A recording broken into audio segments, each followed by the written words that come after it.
What's up, Bor? Balik lagi di Daily CNS, Channel yang cuma ngasih lu konten-konten informatif dan aplikatif. Iya, betul. Akhirnya kita ada di episode ketiga. Ngeces ya, ngobrol bareng CNS. Bukan dong, Bor. Ini bukan. ini Untold Story.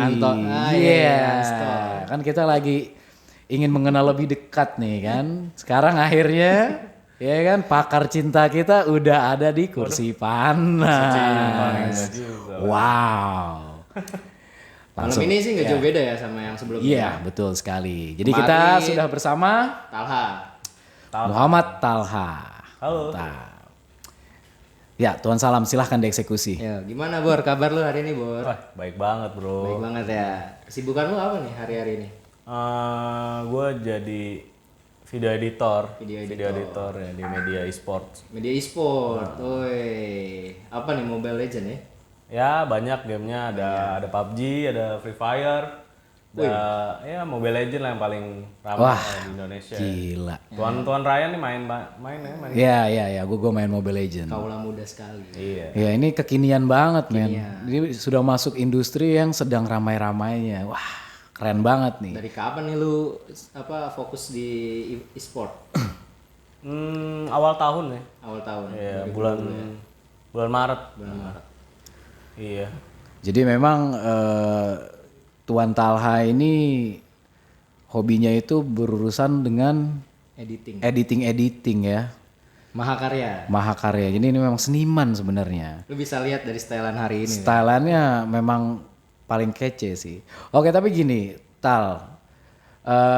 Kalau boleh cerita nih, sebenarnya ya kan kita kalau dari kemarin-kemarin kan harus membahas masa kecilnya dulu kan. Biar tahu ini sebenarnya lahir dari mana? Dari mana nih ibunya, bukan ya kan, kita make sure dulu.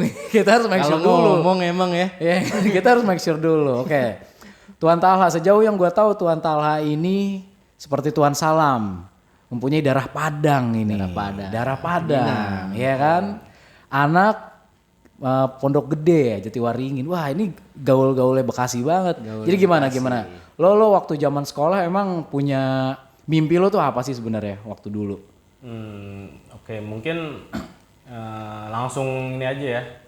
Singkat cerita emang dari awal nggak ada kepikiran sih ya buat jadi berakhir di seorang video editor. Berakhir. Nggak berakhir juga sih, cuman emang gimana ya? Takut gue denger. Ya dapat ini ya, dapat jodohnya di video editor lah ya. Garit. Tepatnya. Ya, itu pun juga SMP, SMA itu sebenarnya biasa aja sih, nggak bukan murid-murid yang berprestasi banget. Cuman emang udah suka sih dari dulu, suka komputer dan yang berbau-bau IT lah gitulah ya. Oke. Mantap. Oke, terus di kampus juga kuliah nggak ada ini sih, nggak berbau desain. Apa tuh? Jurusan apa ngambil kuliah? Kuliah teknologi pendidikan di UNJ. Teknologi pendidikan di UNJ. Oke. Itu belajar kurikulum sih. Oh gitu. Sama ya bikin pelatihan gitu, analisis belajar dan ya sebenarnya nggak linear banget sih ya sama profesi gue sekarang gitu. Iya. Cuman emang pas kuliah kan gue sering ikut UKM gitu.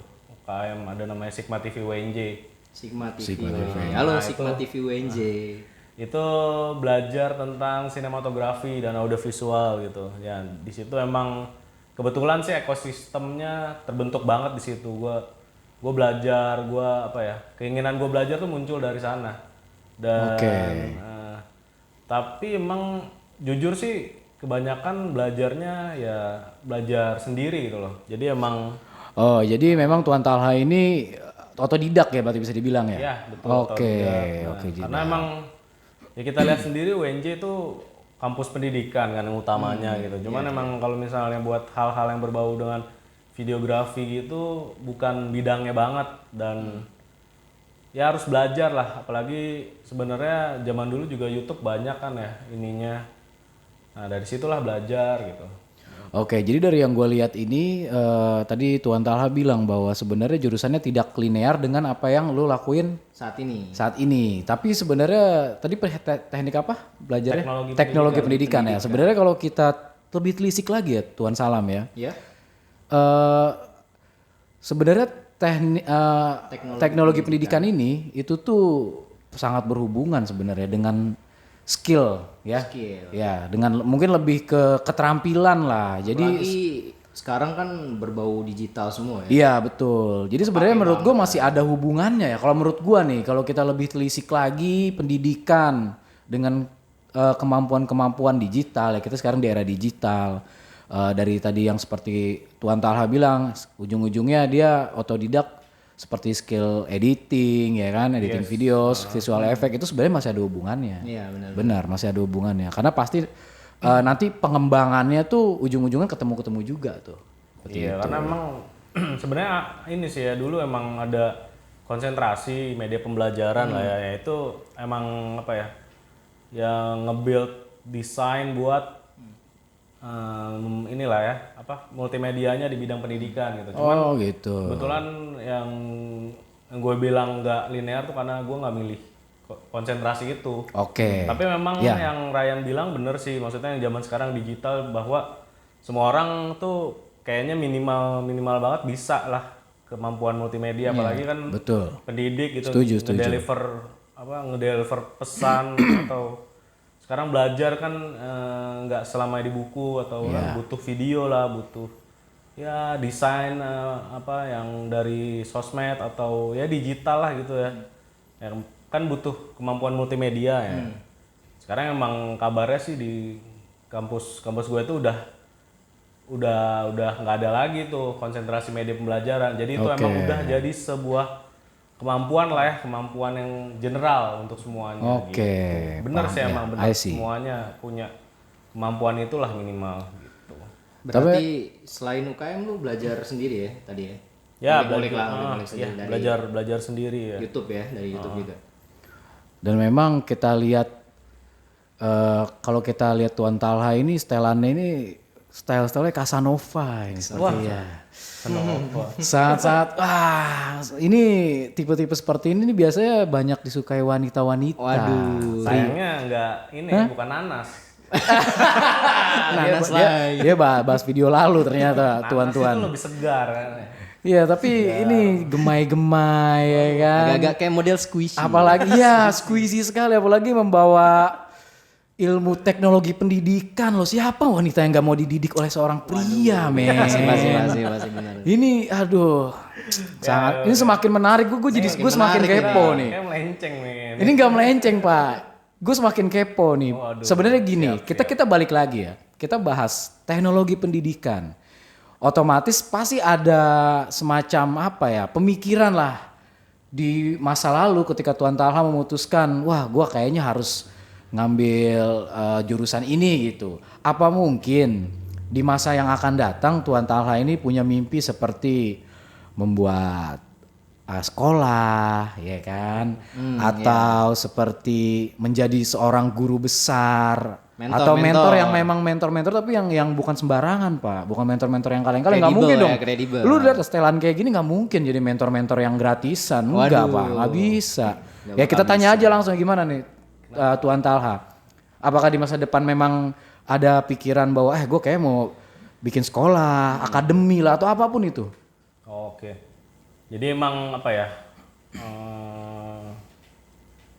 gue bener sih kata Ryan, gue pengen bikin sekolah dan gue ngelihat kenapa gue lebih apa ya, sekolah kreatif lah ya intinya, jadi memang yang memecahkan masalah. Wow. Nah, biasanya kan kalau misalnya problem solving ya.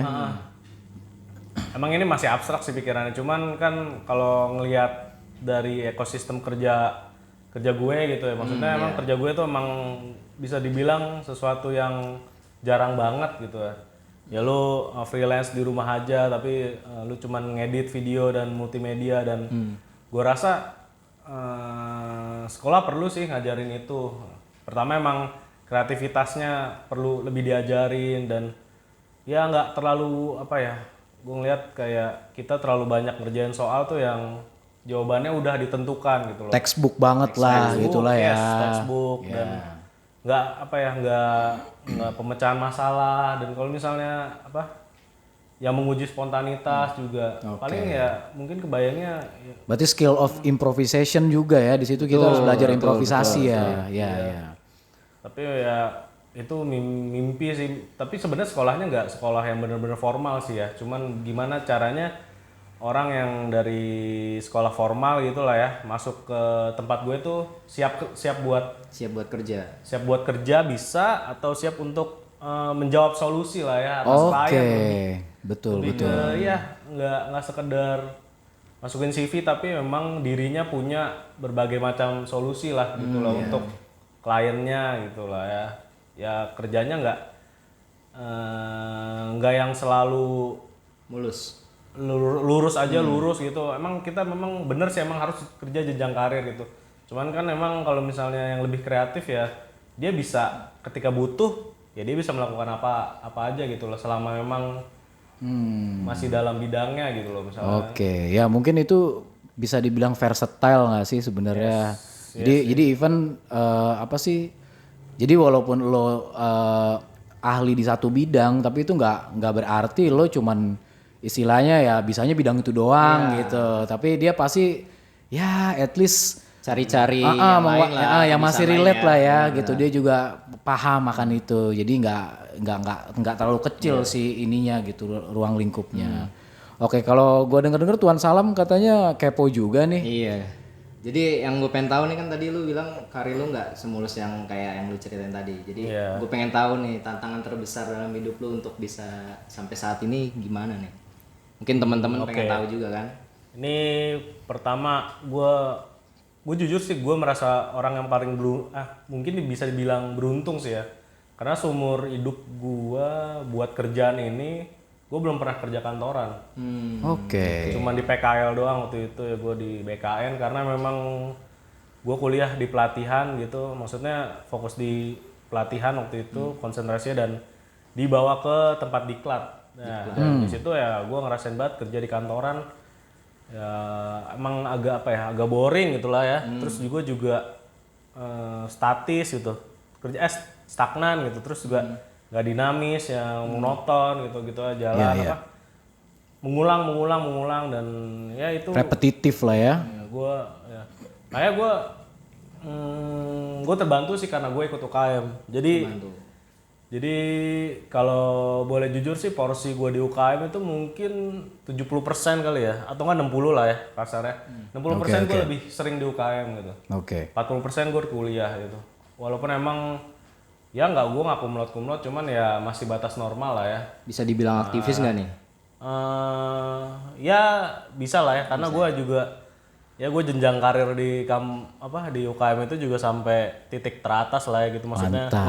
Mantap.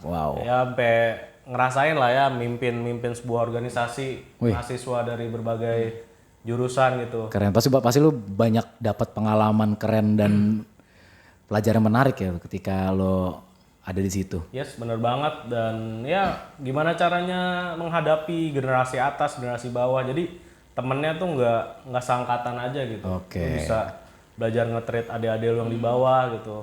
Dan lo bisa membangun komunikasi sama senior-senior di atas. Dan ya itu semua gue anggap investasi sih. Investasi gue pas kuliah dan ya gue juga kenapa tadi gue bilang beruntung ya karena gue kerja pun karena ya dalam tanda kutip apa yang karena orang dalam gitu? ya pertama gue yang gemari, gue passion, gue ikut UKM dan ya itu karena senior gue juga gitu. Berarti dengan pekerjaan saat ini yang tadi lu bilang kayak banyak di rumah, jarang ke kantor ya dan segala macam, berarti itu termasuk banyak banget dong waktu luang lu ya di rumah. Oh iya, lumayan lah. Gue banyak buat waktu luang. Ya lebih fleksibel lah ya intinya ya. Ketika lu punya urusan yang memang terkadang urusan itu adanya di jam-jam kantor misalkan. Kalau ada orang yang kantoran ya si Talha ini santai lah ibaratnya gitu kan, bisa fleksibel lah gitu, nggak kayak orang-orang yang memang terikat lah gitu kan kerjaan. Keren. Terus kalau dari gua kan seperti yang banyak quotes bertebaran di internet lah ya. Ini gue mau nanya pandangan lo nih. Ini kan kayaknya Tuan Talha ini orangnya kritis nih ya. Gue mau minta pandangan lo. ibaratnya ada yang bilang bahwa sistem pelajaran di Indonesia ini kan, sistem pendidikan maksud gue, itu kan terlalu gimana ya, kaku gitu. Semua orang tuh dinilai dan harus dari bidang yang sama. Ibaratnya lo pintar matematika baru dibilang pintar gitu. Lo bisa matematika, sedangkan kan di dunia ini orang lahir dengan kemampuan, bakat yang berbeda-beda. Betul. Nah ini berhubung Tuan Talha ini adalah orang yang pernah mengenyam pendidikan, maksud gua belajar tentang teknologi pendidikan. Nah ini kayaknya patut nih ditanyain yang kayak gini nih. Tanyakan. Nah ini pandangan Tuan Talha ini gimana nih? Apakah mungkin Tuan Talha nih jangan-jangan ke depan nih punya solusi? Kan tadi bilang gue mau punya sekolah yang begini-begini kriterianya sudah detail tadi. Itu gimana kira-kira? Apakah punya solusi nih Tuan Talha tentang sistem pendidikan di Indonesia yang yang tidak fair lah kalau gue bilang enaknya gitu? Oke. Mungkin maksud Ryan kayak mengkotak-kotakan kali ya? Iya. Ya kelihatan banget. Ya kayak lu nggak bisa ujian itu lu harus pintar manjat pohon. Masa ikan lu suruh manjat pohon? Ya kan, jadi kan nggak bisa di kotak-kotakan mungkin ya. Silakan dijawab.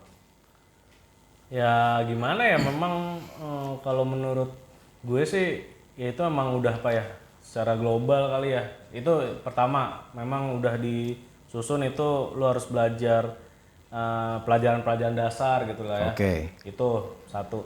Cuman memang kalau misalnya di kita ya cuman memang agak berlebihan sih menurut gua, kayak misalnya IPS IPA lah, itulah contohnya kayak udah mulai kayak dibentuk kelompok-kelompok. Oke. Sebenarnya Kerasa banget emang ya. terus kayak misalnya kampus-kampus juga walaupun emang sama-sama negeri cuman kayak dibentuk lah grade-grade-nya, padahal sebenarnya tiap manusia itu spesial. Betul. Dan ini nih yang gue setuju nih. Dan kalau dari ilmu pendidikan tuh ada banyak kecerdasan tuh. Kalau nggak salah ada 8 ya. Dia ada kinestetik, ada spasial, ada ya akademik, ada musik, banyak lah, ada ya nggak bisa nggak bisa yang belum terakomodir menurut gue sih. Betul. Maksudnya semua kecerdasan itu tuh belum terakomodir di pendidikan. Dengan sistem pendidikan Indonesia sekarang, oke. Tapi sebenarnya kita nggak perlu lah mengontrol sesuatu yang ya itu terlalu makro sih menurut gua, kayak ya lu oke lah lu kritis gitu ngomentarin, cuman tetap aja lu harus ngontrol diri lu. Itu lu harus punya will sih dalam diri lu kemauan lu buat berubah. Dan ya kalau misalnya buat suksesnya atau career path-nya gitu lah ya. Kan karena kan kita belajar biar punya karir gitu, biar punya jalan hidup. Itu sebenarnya balik lagi ke individu. Itu yang kayak sebelum-sebelumnya kayak kisah Tuan Salam gitu, Tuan Ryan gitu, yang emang motivasi dalam diri, terus kayak mau belajar, itu kemampuan belajar. Dan attitude yang dasar sih sebenarnya, yang mungkin kalau di sekolah bisa kali ya diajarin itu ya, mungkin yang jarang banget kita takut banget salah gitu. Iya, itu benar. Iya, itu juga betul. Gak mau mencoba lah ya. Terus kayak dapat nilai jelek tuh kayaknya malu gitu. Malu, betul. Itu sih ya itu hal kecil kali ya yang bisa dijelasin di ini ya, di CNS ini. Cuman paling kalau misalnya mau itu panjang. Jadi satu channel sendiri. Benar. Cuman intinya tiap orang tuh spesial sebenarnya, nggak ada yang bodoh sih. Betul. Cuman emang kemauan aja. Pertama kita nggak bisa memaksakan negara bisa mendiscover kemampuan kita gitu. Karena sebagian besar kan akademik gitu lah ya. Yang kelihatan tuh akademik. Kayak nilai lu rapot, nilai lu IPK itu akademik semua.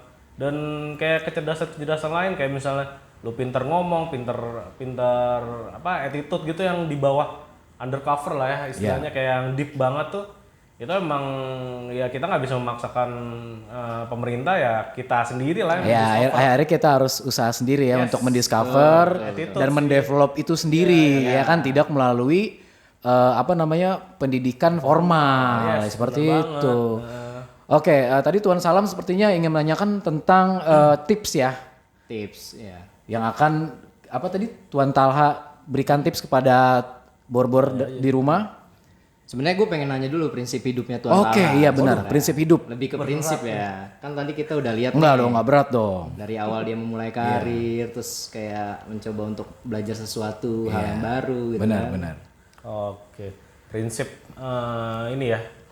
Gue sih orangnya sangat orientasi kepada impact. Gue nggak mikirin bayaran sih pertama, itu penting banget. Gue ngeliat soalnya orang kalau udah tahu duit itu beda kinerjanya sama yang nggak pakai duit. Iya. Gitu. Setuju. Selama Ini gue setuju. gue kuliah itu, gue sering banget ngambil project yang memang impact lah. Gue lebih apa ya? Yang penting gue kolaborasi sama si A gitu. Iya. Gue yang penting gue kenal dulu sama dia. Jadi gue ketika gue kolaborasi itu proses PDKT gue sama dia dan gue nggak mikirin dulu profitnya. Bahkan ya kalau mau keluar duit nggak apa-apa karena gue emang suka inilah ya berkarya lah ya. Selama yang gue ajak kolaborasi itu jelas gitu.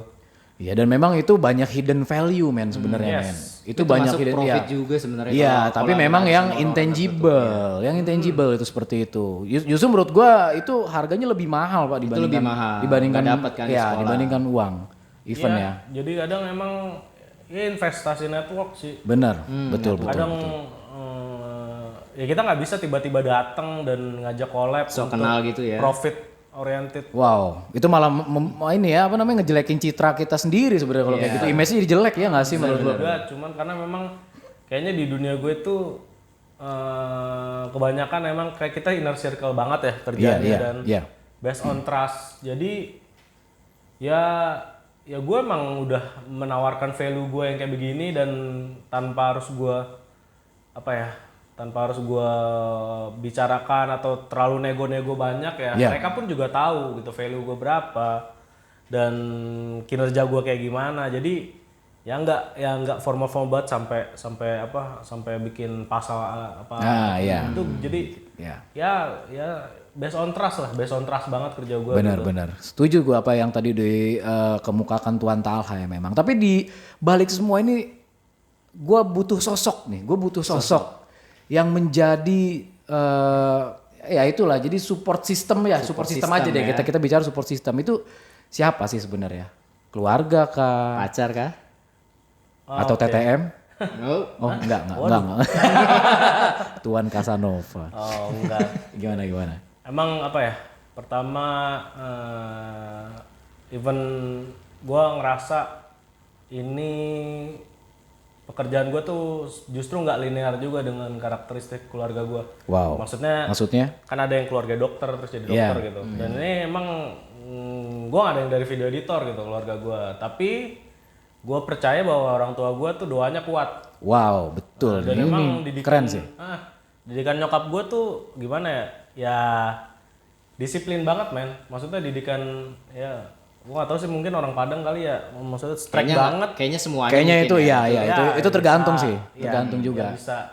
Tapi memang detail sih, maksudnya kayak lo harus teliti, diajarin banget tuh dari awal kan nyokap gue juga orang matematika, diajarin teliti, terus juga emang gue didikannya keras juga, jadi memang berpengaruh sih ketika gue ngelakuin di video editing tuh banyak banget sih yang nuntut lo buat lebih teliti, itu tipe-tipe gitu atau miss cutting gitu juga diperluin gitu loh, telaten gitu. Ya banyak sih nyokap, cuman memang nggak secara verbal lah karena memang beda gitu loh teknis kita. Jadi mereka, gue percaya sih mereka doanya kuat pertama, mau nyokap mau bokap lah ya. Cuman kalau misalnya dari luar gitu banyak banget. Gue lebih apa ya? Gue seneng gue lahir tuh di lingkaran orang-orang yang hebat. Ada yang namanya gue sebut namanya nggak apa-apa. Boleh. Kalau di kampus tuh ada Bang Faris tuh. Halo Bang Faris. Itu Halo, Bang. yang ngajak gue. Terus ada Bang Zul Karnain itu. Halo Bang Zul Karnain. Mentor apa? Dia ngajarin gue kreativitas lah ya. Walaupun memang kita beda, dia gambar, tapi dia ngajarin gue lebih ke problem solving gitu lah ya. Mantap. Nah itu 2 orang itulah maksudnya yang kayak di luar keluarga gue yang Menjadi support system lo juga dan mentor juga sepertinya ya. Bisa disebut mentor juga. Ya. Keren banget. Buat di video editor gue dan secara nggak langsung ya bikin kemampuan gue itu makin tajam lah gitu. Makin Tajam. Oke, terakhir Closing ini statement mungkin ya closing statement karena ini ilmunya nih sangat padat ya yang di share Tuan Talha ini. Kita karena berhubung waktunya kita terbatas, jadi ya untuk closing statement kita kasih Tuan Talha waktu ya 1 menit 2 menit deh boleh. Monggo Tuan Talha. Iya paling ya balik lagi ke tadi sih, gue ngeliat gampang banget sebenarnya nyari, jujur ya gampang banget lu kalau misal lu bisa ngedit, lu bisa ngevideoin nyari duit tuh.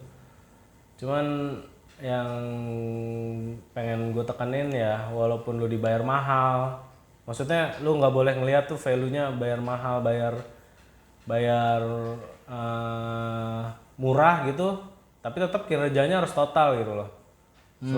Bahkan kalau lu menganggap itu nggak value, maksudnya lu anggap itu murah ya udah lu tolak dan lu cari lagi dengan yang mungkin yang harganya murah cuman ada hal baru yang lu dapat gitu loh. Jadi kan kadang kalau misalnya gue ngeliat ya apalagi anak-anak fresh grad itu gue kaget loh ya patok-patok harganya, apalagi kayak bikin ya memang gue tahu sih harga standarnya begitu, cuman kan ya udah lah ya kerjain dulu lo sama senior lo, atau ya lu kan banyak belajar juga, lu bisa ketika lu tandem gitu, istilah tandem sih ya. Misalnya gue kerja sama lu, gue junior, lu senior, ya itu kan lu bisa dapat ilmu juga dari gue, lu bisa dapat interaksi. Jadi kayak ya kita sama-sama membangun network lah, jangan terlalu Profit oriented gitu ya. Itu dia itu. Ya, bener sih, bener itu profit oriented. Emang ya lu one day bakal punya keluarga dan emang Butuh makan, Pak. butuh makan. Cuman ya jangan yang jangan yang mikir-mikirin udah itu dulu gitu yang prioritas, tapi totalitasnya dulu lah, buat relasi, gitu cari ya, hubungan yang baik dulu juga mungkin ya sama si partnernya itu. Ya, percayalah Percaya, bener. Jadi membangun trust lah ya. Bangun trust. Oke, jadi seru banget nih ya. Bincang-bincang bareng Bincang-bincang ya Untold Story yang episode ketiga ini ya. Episode ketiga.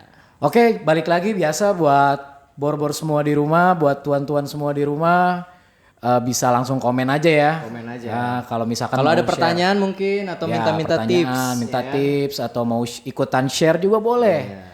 Silahkan, dan seperti biasa tak kenal maka tak subscribe. Oke, kita pamit. Gue Ryan. Gue Salam. Gue Talha. Keep active and productive. Bye bye, Bor.